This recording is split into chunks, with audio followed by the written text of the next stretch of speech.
The Nazi regime. How controlled communication led to a lack of understanding. The Nazi Party controlled communication in and out of the regime, which ultimately led to a lack of understanding by the outside world in regards to the horrific acts they were committing. They manipulated the media the masses consumed using propaganda.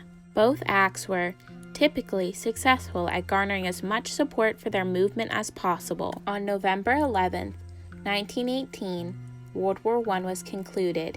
Germany had lost and the nation lost everything, from land to military in the Treaty of Versailles. German currency was virtually worthless and the once powerful nation was now in poverty. The German people were wounded and looking for a new leader. The Weimar Republic, formed after World War I, was weak and had no support from the general public on either side of the political equation. In the early 1920s, Adolf Hitler came to the forefront of the political scene. He was able to provide answers to questions the German population had during this time of turmoil and commit to a greater Germany. He gained the trust of the people through the usage of propaganda. Propaganda is the spread of media that is used to support a cause. Hitler used propaganda as a form of communication between him and Germany, especially in order to promote a strong sense of nationalism and anti-Semitism among young Germans.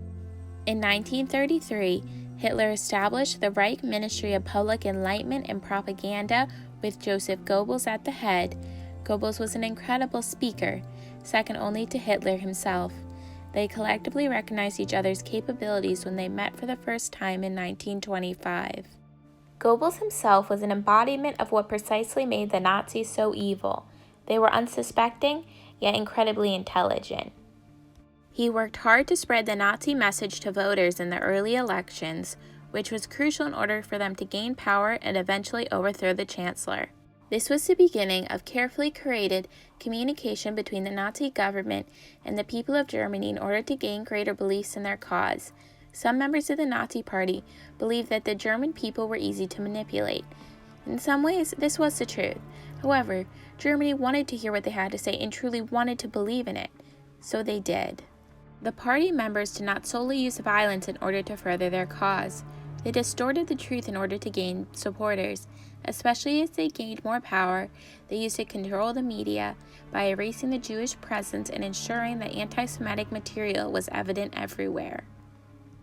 Germany was a wounded nation after World War I. They wanted someone to blame, and the party gave an answer: Jews. They wanted someone to save them, and the party gave an answer: Adolf Hitler.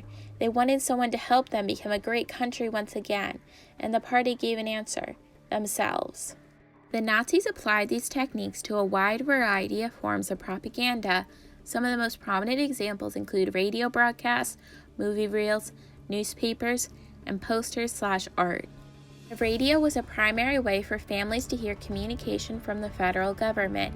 The Nazis took advantage of this, eventually censoring German radios so they could only hear German news channels. It became a crime to have a radio from another nation that showed the news from a different perspective. American Nazi sympathizers, such as Mildred Gillers, also known as Axis Sally, would broadcast for Germans. She was attempting to unsettle the GIs listening. Even though she, along with many other propagandists, were unsuccessful, she was still considered to be a traitor by the United States.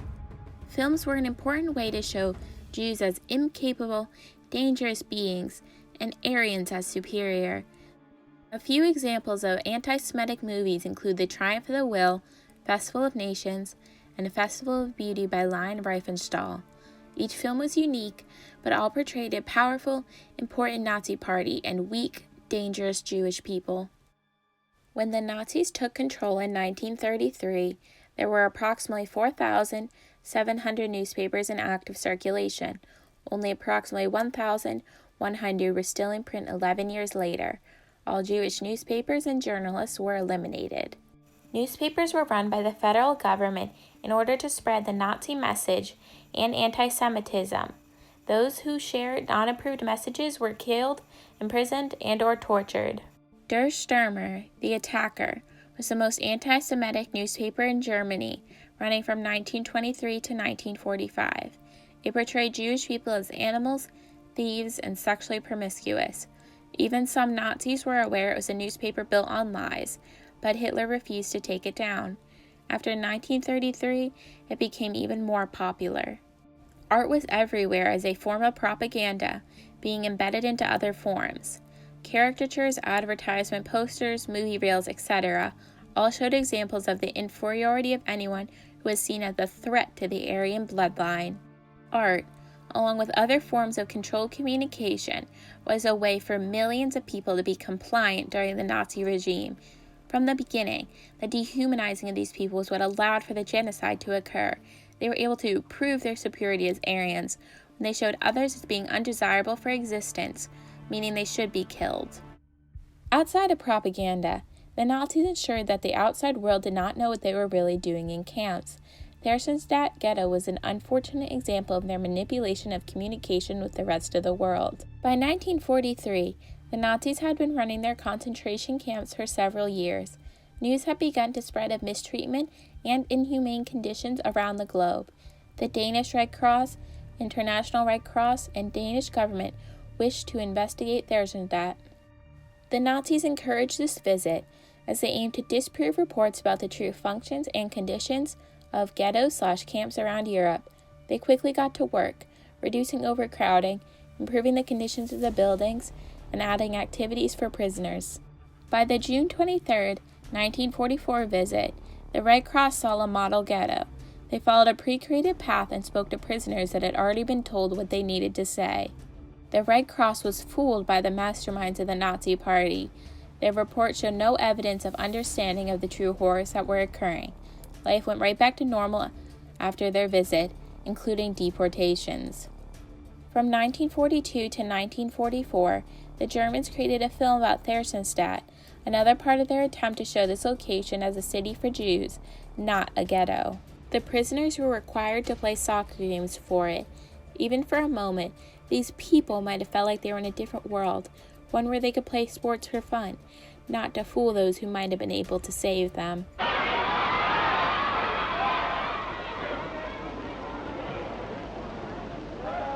This film was one of many over the course of the Holocaust. The Nazis fooled the viewers into seeing a place of joy for the people living there, rather than a place of death and destruction. The Nazi manipulation of thought occurred from the beginning of their rise to power. They began with gradual anti-Semitism that Jews generally did not think twice about, often not realizing what was happening till it was much too late. Inge Rosenthal was born on May 27, 1923, in Berlin, Germany. She grew up during Hitler's rise to power in the epicenter, watching German hatred for Jews grow right in front of her very eyes. Luckily enough, she survived the war by escaping to London on the Kindertransport in 1939. Famous newspaper, the Stürmer, you might have heard of that. Well, there were weekly articles of anti-Jewish with the horrible caricatures that they put in. And I'm sure they suffered. But then they had a sort of a different attitude. There was anti-Semitism in Germany forever, when you think back. And it was the usual attitude, if you're just nice and quiet, it'll go away. And it didn't work that way. Once Hitler committed suicide on April 30th, 1945, the Nazis were essentially finished. The end of World War II in Europe officially came by May 7th with a German surrender, leaving a long-lasting impact on the world. Controlled communication has been found to be the key to Hitler's rise to power. The Nazi regime controlled communication in its entirety. They instilled their message everywhere, from posters to radios to speeches, especially during the beginning of their rise to power. A major reason why Hitler was able to become so powerful with relative ease was because of the way he presented himself and his ideals to the people of Germany. He took a vulnerable population and gave them the answer to their troubles, especially through his elaborate speeches and intelligently created propaganda. Those that fail to learn from history are doomed to repeat it, is a popular quote by the Prime Minister of Great Britain, Winston Churchill, in 1948. It is remarkably powerful and remarkably true. If we, as a society, take the time to study Hitler's rise to power and truly try to understand it, we can try our best to prevent horrific events such as World War II and the Holocaust from ever happening again.